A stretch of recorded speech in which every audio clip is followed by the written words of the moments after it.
জীবনে আমরা বিভিন্ন সময়ে বিভিন্ন পরিস্থিতির মুখোমুখি হই।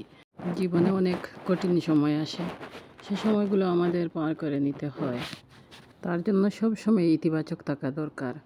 মেইনলি কঠিন সময় হলো জীবনের একটি অনিবার্য অংশ, যা যে কোনো সময় আসতে পারে, এবং প্রিয়জন হারানোর মতো ব্যক্তিগত সংকট, স্থানান্তর গমন, প্রিয় মানুষকে রেখে অন্য জায়গায় সেটেল হওয়া, বেকারত্ব অথবা মানসিক চাপ থেকে শুরু করে বিভিন্ন ধরনের চ্যালেঞ্জের মুখোমুখি আমরা জীবনে যে কোনো সময়ে যে কোনো কেউ হতে পারি। এই সময় মোকাবেলা করার জন্য নিজের আবেগ নিয়ন্ত্রণ করা খুবই জরুরি। নিজের যত্ন নেওয়া সব সময় অত্যন্ত জরুরি, কারণ নিজের বিকল্প কখনো কেউই হয় না। আমাদের সবচাইতে বড় আফসোস হলো আমরা সময়কে অবহেলা করেছিলাম। সে সময় আমাদেরকে ফেলে অনেক দূরে এগিয়ে গেছে।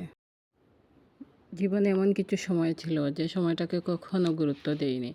আজ সেই সময়ের স্মৃতি আমাদের সবচেয়ে বেশি মনে পড়ে। সেই সময়টা ছিল সবচেয়ে বেশি দামি। একটা সময় ছিল যেটা খুবই মূল্যবান ছিল। যদি বুঝতাম কতটা মূল্যবান, তাহলে প্রতিটি মুহূর্তকে আলাদা করে আগলে রাখতাম আমরা। না বুঝে কত স্মৃতি, কত কিছু জীবনে ফেলে আসা হয়। সামনের দিকে এগিয়ে যাওয়ার পর বোঝা যায় পেছনটা কতটা মূল্যবান ছিল। তাই অবহেলায় সময় নষ্ট না করে আমরা সব সময়কে গুরুত্ব দিব। বর্তমান সময়কে সব সময় কাজে লাগানোর চেষ্টা করব। 3 কোয়েশ্চেন বলে একটা বিষয় ছিল না, যে সবচেয়ে গুরুত্বপূর্ণ সময় তোমার কাছে কোনটা? সবচেয়ে গুরুত্বপূর্ণ সময় হচ্ছে আমার কাছে বর্তমান সময়। তোমার সবচেয়ে প্রিয় মানুষটাকে, আমার সবচেয়ে প্রিয় মানুষটা হচ্ছে বর্তমান সময়ে যে মানুষটা আমার পাশে আছে, এবং ভবিষ্যতের কথা ভেবে ভেবে বর্তমান সময়কে নষ্ট না করে দেয়া সবচেয়ে বুদ্ধিমানের কাজ।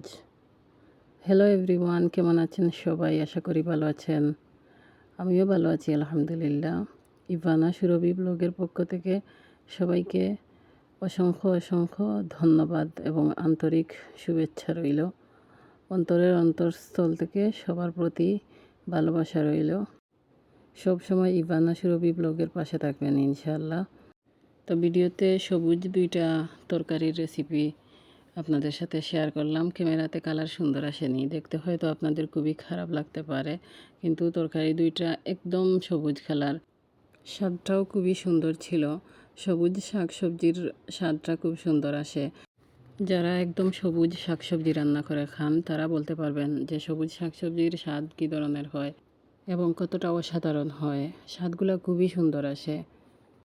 এখানে প্রথমে শাক রান্নার একটা রেসিপি, পরে কচু পাতার একটা রেসিপি শেয়ার করলাম। চাইলে আপনারা এভাবে করে ট্রাই করতে পারেন। Thanks for watching. ভালো থাকবেন সবাই।